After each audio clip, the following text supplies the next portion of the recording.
তোমরা সবাই আশা করি অনেক বেশি ভালো আছো। আজকে হচ্ছে পিচি বয়ের 30 নাম্বার পর্ব, অর্থাৎ লাস্ট পার্ট। এটার জন্য তোমরা অনেকে অনেক বেশি এক্সাইটেড ছিল। চলো শুরু করা যাক। তো আমরা আগের পার্টি দেখে এসেছি জিমিন আর সুগার বিয়ে ঠিক হয়ে আছে। এই তুমি কি ভূত কোথা থেকে এসেছে আমার ঘরে? আরে কাছে আমি ভূত না, আমি তো তোমার বউ তে। তোমার এই অবস্থা কেন? কি অবস্থা? আমি তো ফেশিয়াল ফেস মাস্ক লাগিয়েছি। ওহ তে, আমি তো ভয় পেয়ে গিয়েছিলাম। কিন্তু তুমি এটা কেন লাগিয়েছো? আরে আমার ননদের বিয়ে না, তাই তো লাগিয়েছি। আমাকে সুন্দর হতে হবে না? তুমি তো এমনি অনেক সুন্দর। বললেই হলো নাকি? উফ তে, যাও এগুলো ধুয়ে আসো। দুপুরে তো আমি তো এখন শাওয়ার নিয়ে আসছি। বলেই তো তে শাওয়ার নিয়ে আসে। কিছুক্ষণ পর তে বের হয়ে এসে দেখে জাঙ্কুক কিসের জন্য জানি রেডি হচ্ছে। গাজো, তুমি কোথায় যাবা? রেডি হচ্ছ কেন? আমার তো এখন এক জায়গায় যেতে হবে, তাই রেডি হচ্ছি। এক জায়গায়? আমার কোন জায়গায় যেতে হবে প্লিজ বলো না। এটা না হয় সারপ্রাইজ থাক, আমি এসে তোমাকে বলবো। আচ্ছা ঠিক আছে, কিন্তু আমরা কিন্তু আজকে বিকালে জিমিনের বিয়ে শপিং করতে যাব। ওকে বাবা, কোনো সমস্যা নেই, আমি তোমাদের সবাইকে নিয়ে যাব। বলেই তো জাঙ্কুক রুম থেকে বের হয়ে যায়। আর কিসের জন্য গেল তোমরা একটু পরে জানতে পারবে। জিমিন বলো। আরে ভাবি তুমি এসে বলছো, বলো কি বলবো আমি? আরে পাগলি বলো, কি কি লিস্ট করব তোমার বিয়ের জন্য? ভাবি জানো তুমি না আমার জন্য লাকি। হঠাৎ করে এরকম কথা বললে কেন? বিকজ তুমি না থাকলে আমি জানতেই পারতাম না যে সুগা ভাইয়ার সাথে আমার বিয়ে ঠিক হয়ে আছে। তুমি আমার মিষ্টি ভাবি। আচ্ছা আমার মিষ্টি ননদিনী, এবার বলো কি কি লিস্ট করব? দাঁড়াও আমি লিসাকেও ডেকে নিয়ে আসি। বলে তে তো লিসাকেও ডেকে নিয়ে আসে। নাও এবার তোমরা দুজন বলো আমি কি কি লিস্ট করব। এরপর তিনজন ঘেটে ঘুটে ইয়া বড় একটা লিস্ট তৈরি করে। ওদের লিস্টে দেখে মনে হচ্ছে ওরা তো একদম শপিং মলটা ধরেই তুলে নিয়ে আসবে। ওহো ভাবি, একটা জিনিস বাদ পড়ে গেছে। সেটা কি? আরে জিমিনের বাসর ঘরের ফুল। সেটা তো না আনলে চলবেই না। জিমিনের বাসর ঘরে তো কাঁচা ফুল দিয়ে সাজাবো, তাই না জিমিন? উফ ভাবি, আমাকে লজ্জা দিও না তো। তিনজন তো এখানে গল্প করছিল, হঠাৎ করে বাড়ির ভিতর হই হুল্লা ছুটে যায়। তিনজনে বাড়িতে গিয়ে দেখে জাঙ্কুক এসেছে, সাথে ইউনজুন, সোবিন, জেহবার, সুজিও এসেছে। তোমরা এসেছো? কখন আসলে তোমরা? এই তো জাঙ্কুক আমাদেরকে নিয়ে আসলো। ও তার মানে ও তোমাদেরকে আনতে গিয়েছিল। ভাইয়া ভাবি তোমরা কেমন আছো?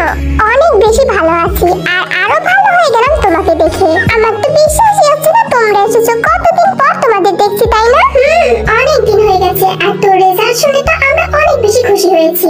আরে আপনারা এইভাবে দাঁড়িয়ে থাকবেন নাকি? আসুন আসুন, ভিতরে আসুন। আর ইমার্জিন তো সবাইকে নিয়ে ভিতরে বসায়। জিমিনের বিয়ে বলে ওদেরকে সবার আগে ইনভাইট করা হয়েছে। তে তো জাঙ্কুককে নিয়ে রুমে যায়, আর রুমে গিয়ে বলে ওগো স্বামী, তুমি আমাকে এত সুন্দর সারপ্রাইজ দিতে আমি তো ভাবতেই পারি নাই। শুধু একটা সারপ্রাইজ নেই, এত খুশি হলে আর একটা নিবা না? ওমা তাই নাকি? আরো সারপ্রাইজ আনছো? কি সারপ্রাইজ? দাও দাও। এই নাও। এটা কি?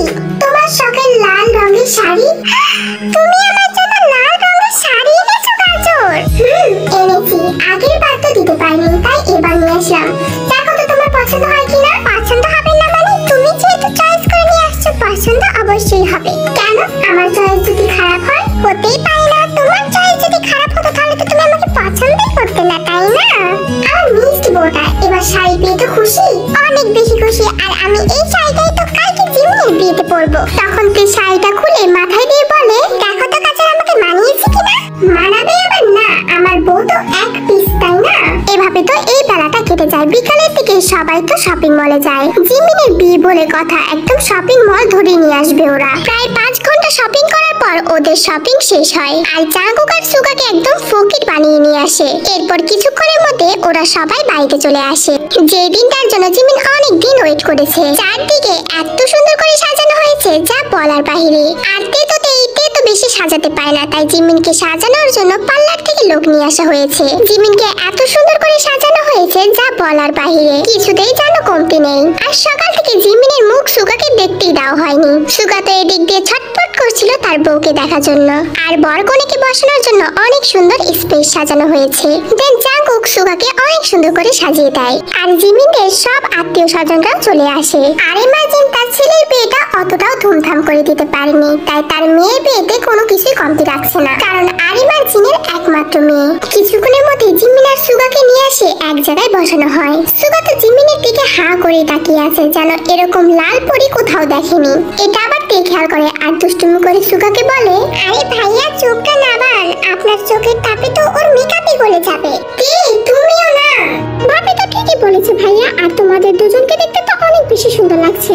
জাংকুক তো কাজ করছিল তার বোনের বিয়ে বলে কথা। এমন সময় জাংকুকের একটা ফুফাতো ভাই জাংকুককে এসে বলে, কি রে জাংকুক, তুই নাকি বিয়ে করেছিস, তোর বউ কই? আছে এক জায়গা। জাংকুক, তোদের বাড়িতে দাওয়াত খেতে এসেছি, একটা কাজ করে দিতে পারবি তুই? বল, কি কাজ আমি করে দিচ্ছি। আমার না একটা মেয়েকে অনেক বেশি পছন্দ হয়েছে, জানি না কে, হয়তো বা জিমিনের বান্ধবী হবে। তুই প্লিজ ওর সাথে আমার একটু সেটেল করিয়ে দিবি। আচ্ছা তাই নাকি? জিমিনের বান্ধবী? তা কে সে, আমাকে দেখা। দাঁড়া দাঁড়া, এই এখনই তো সামনে দিয়ে গেল, এখন তো দেখতেই পারছি না। তো কি রঙের ড্রেস পরে আছে সেটা তো বল। আরে ও ড্রেস পরেনি তো, মেয়েটা অনেক সুইট, একটা লাল রঙের শাড়ি পরে আছে, এত সুন্দর দেখতে।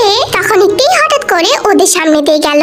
আরে আরে জাংকুক জাংকুক, এই মেয়েটাই এই যে লাল রঙের শাড়ি পরে আছে এই মেয়েটাই। ও, বিয়ে বাড়িতে এত মেয়ে থাকতে তোমার একই পছন্দ হলো? তুই চিনিস ওকে? না আমি চিনি না তো, চিনলে কি আর তোর কাছে এসে জিজ্ঞেস করতাম? তোর আর কারণ না, আমার বউর দিকে নজর গেছে, ওটা আমার বউ। কি তোর বউ? সরি সরি ভাই, আমি আসলে বুঝতে পারিনি। বুঝতে পারবি না তো কিভাবে বুঝতে পারবি বল? হ্যাঁ আমি আসলে বুঝতে পারিনি, মেয়েটা এত সুইট, মেয়েটাকে তুই কোথায় পেলি জাংকুক বল তো? তখন দেখে জাংকুক তো ওর দিকে রাগী লোক নিয়ে তাকিয়ে আছে। আরে আরে ভাই, মারটার দিস না, বিয়ে বাড়ির সব মেয়েদের সামনে আমার মান সম্মানটা অত্যন্ত যাওয়াস না। মান সম্মানটা যদি বজায় রাখতে চাস তাহলে আমার সামনে থেকে যা, আর আমার বউ থেকে 3 হাত দূরে দূরে থাকবি। আচ্ছা সেটা না হয় থাকবো, একটু তো পরিচয় করে দিতে পারিস। দরকার নেই, পরিচয়টা হয়েই গেলি। বলেই জাংকুক কাজ করতে থাকে আর ছেলেটা সেখান থেকে চলে যায়। খুঁজে খুঁজে তেকে বের করে। তে আর লিসা এক জায়গায় দাঁড়িয়েছিল, আর তখনই তের কাছে গিয়ে বলে, আচ্ছা আপনার নাম কি?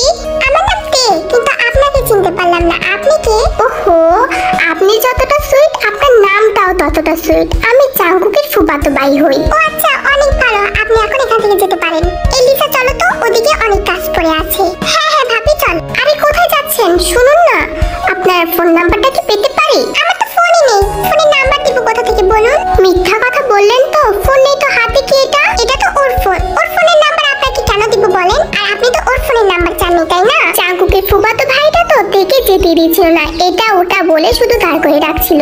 দূর থেকে জাংকুক এটা দেখতে পায়, কারণ জাংকুকের চোখটা একদম সিসি ক্যামেরা। তখন সেখানে এসে বলে, কি হচ্ছে এখানে? আরে দেখো না, উনি শুধু আমাদের সাথে কথা বলতে চাচ্ছে, আমাদের এখান থেকে যেতেই দিচ্ছে না। কি রে, তোকে না বললাম আমার বউ থেকে 3 হাত ফাঁকি থাকবি? আরে 3 হাত ফাঁকি থেকে তো কথা বলছি। তুই তো আমাকে চিনিস আমি কেমন, আমার যদি একবার রাগ উঠে যায় তাহলে কিন্তু তোকে মারতে বাঁচবে না। আরে তুই আমাকে মারবি কেন?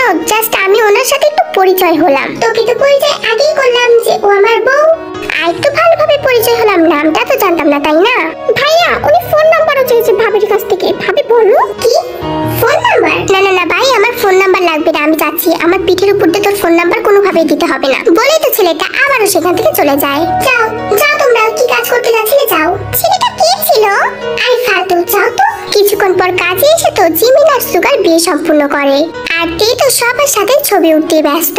আরে ভাইয়া এখানে দাঁড়িয়ে আছো কেন? চলো আমরা ফ্যামিলি ফটো উঠবো। তে সবাইকে ডাক দেয়, তার শ্বশুর শাশুড়ি, জামাই, ননদ, বাবা মা, ভাই ভাবি সবাইকে ডাক দেয়, মানে ওদের ফ্যামিলির ভিতর যে যে আছে আর কি। আর ক্যামেরাম্যানকে বলে ফ্যামিলি ফটো তুলে দিতে। ক্যামেরাম্যান তো অনেক সুন্দর করে ফ্যামিলি ফটো তুলে দেয়। আর জিমিনের বিয়েতে তো অনেক বেশি হই উল্লাস হয়, আর এভাবেই হয়তো বা তারা সারা জীবন একসাথে থাকবে। দেখতে দেখতে অনেক বেশি রাত হয়ে যায়। সুজি, তে আর লিসা মিলে তো জিমিনের বাসর রুমটা অনেক সুন্দর করে সাজায়। আর তে জিমিকে নিয়ে গিয়ে একদম ফুলের মাঝখানে বসিয়ে দেয়, যেন ফুলের মাঝখানে একটা পরী বসে আছে। আর কিছুক্ষণ পরে তারা সেখান থেকে বের হয়ে আসে। জিমি তো সুগার জন্য অনেক বেশি ওয়েট করছে। সুগার রুমে ঢুকে দেখে তার পিচ্চি পরে বাসর ঘরে বসে আছে। আজ এতদিনের ভালোবাসা সার্থক হলো। এত বড় ঘুমটা কেন? ভেতরে আমার বউ আছে না কোনো পেতনি আছে? ঘুমটা খুলেই দেখো না, পেতনি আছে কি বউ আছে? না না, যদি পেতনি থাকে আমি তো অনেক ভয় পাবো, আর যদি বউ থাকে তাহলে কি করবা? তাহলে তো বউকে আদর করবো। কথাটা শুনে জিমি তো ভেতর থেকে লজ্জায় লাল হয়ে যায়। আর এদিক থেকে সুগা জিমির ঘুমটাটা তোলে। শখটা কি মিটেছে আমাকে জামাই বানানোর? কেন মিটবে না কেন? তোমার কি শখ ছিল না আমাকে বউ বানানোর? হয়তো বা, তাই তো তুমি আমার রুমে এখন বসে আছো। এই শোনো সুগা ভাইয়া, আমার সুগা ভাইয়া না, জামাই বলে ডাকো। আচ্ছা ঠিক আছে জামাই। ইস কেমন যেন লাগে। কেন বিয়ে করার সময় মনে ছিল না যেটা আমার ভাইয়া হয় জামাই কিভাবে বানায়? ও যত দোষ নন্দঘোষ, তাই না? তুমি আমাকে বুঝে বিয়ে করনি? হ্যাঁ করেছি তো, আমার শখ ছিল তাই করেছি। তাই তখন তুই বলা বাদ দিয়ে তুই বলে ডাকি। বলে সুগা নিজের পকেট থেকে একটা রিং বের করে আর জিমিনকে পরিয়ে দেয়। জিমিন যেন অনেক খুশি হয়ে যায়। এটা কি তুমি আমার জন্য এনেছিলে? এখানে আমার আরেকটা বউ আছে, তার জন্য এনেছি। কি? কই তোমার বউ? আমি তোমার শুধু একমাত্র বউ, তুমি আর কাউকে বউ বানানোর চিন্তাও করো না। আরে আমি কি বলছি, চিন্তা তো দূরেই থাক, মাথার এক কানিতেও এনো না। একদম খুন করে ফেলবো তোমার ওই বউকেও আর তোমাকেও। আর আমি নিজেও মরে যাব, কারণ আমি তো তোমাকে ছাড়া থাকতে পারবো না, তাই না? কেন বাবা, তুমি মরলে আমি কই যাব? লাইটটা অফ করে দে। না, আমার ভয় করে। কিসের ভয় জান? আমি তো আছি। জান বললা? হ্যাঁ, তুমি আমার জান, প্রাণ, কলিজা সবকিছু। আর কতজনকে বলেছি এভাবে? চুপ, শুধু তোকে বলেছি, আর কাউকে বলিনি, বুঝতে পেরেছিস? এভাবে কথা বলছো কেন? আমি কিন্তু আম্মুকে ডাক দেব। আম্মুকে ডাক দিবি মানে? উল্টাপাল্টা চিন্তা মাথায় আসে কেন? হ্যাঁ সুকা ভাইয়া, তুমি বন বিড়ালের মতো কেন করছো? কেন এরকম দেখতে বুঝি তোমার ভালো লাগছে না?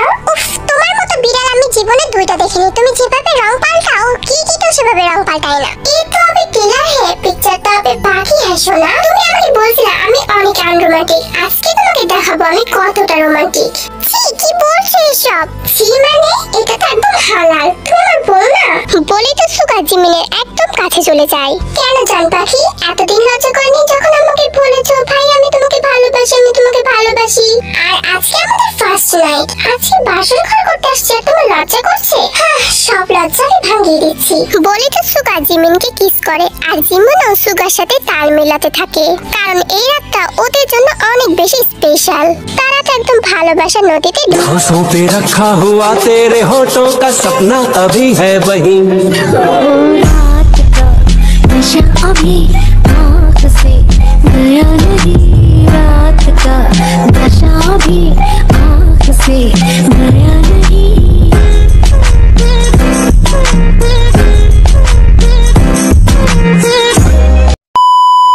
অন্যদিকে পেরুমি গিয়ে জাঙ্কুককে বলছে, তুমি তো আজকে বললে না কেমন লাগছে আমাকে আজকে শাড়িটা পরে? একদম লাল টুকটুকে বোর মতো লাগছে। কিন্তু আমি তো নতুন বউ থাকতে শাড়িটা পরতে চেয়েছিলাম, তা তো আর হলো না।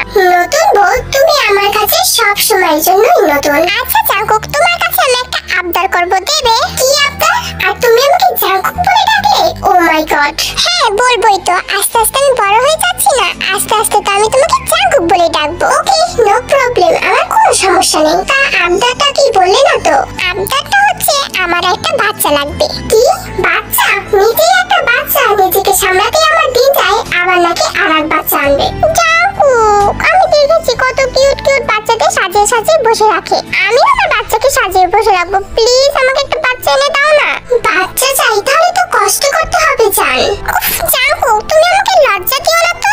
আমার লজ্জাবতী লাল টুকটুকে পিচি বউ, আপনাকে এটা কে শিখিয়ে দিয়েছে? কে শিখিয়ে দেবে? আমি তো বড় হচ্ছি আর আমি সব জানি। ও আচ্ছা তাই নাকি? তাহলে চলো নতুন করে আরেকবার বাসর ঘর করি। বললাম না তুমি আমাকে লজ্জা দিও না, তুমি শুধু আমাকে লজ্জা দাও। তুমি লজ্জা পাও কেন? আমি আমার বউকে আদর করবো, এটাই স্বাভাবিক তাই না? আর এই বউটা যদি হারিয়ে যায়, আমার পিচি বউ আমার থেকে কোথাও হারাবে না, আমি হারাতেই দিব না। বলে জাঙ্কুক তো থেকেই নিজের কাছে টেনে নেয়। ও জাঙ্কুক, তুমি আমাকে এত ভালোবাসো? হ্যাঁ অনেক ভালোবাসি, আমার নিজের থেকেও বেশি। সারা জীবন ভালোবেসে যাবো তোমাকে, বিকজ অফ তুমি আমার শখের পিচি বউ। বলেছিলাম না আমি তোমাকে কখনো কষ্ট দেব না। তুমি কি আমার দ্বারা কখনো কষ্ট পেয়েছো? না একদম না, তুমি তো আমার অনেক ভালো জামাই। দ্যাট মিন্স আমি তোমাকে কখনো কষ্ট দেব না, সারা জীবন আগলিয়ে রাখবো। তখন হঠাৎ করে তে জাঙ্কুককে একটা লিপ কিস করে। উফ তে, নিশা ধরিয়ে দিও না তো, কন্ট্রোল করতে পারবো না। না করতে পারলে নাই, এটা তো আমার জামাইয়ের অভ্যাস। ও আচ্ছা, সবকিছু বুঝে গেছে তাই না? এই বলে জাঙ্কুক তো থেকে কিস করে। এরপর আমি আর কিছুই জানি না।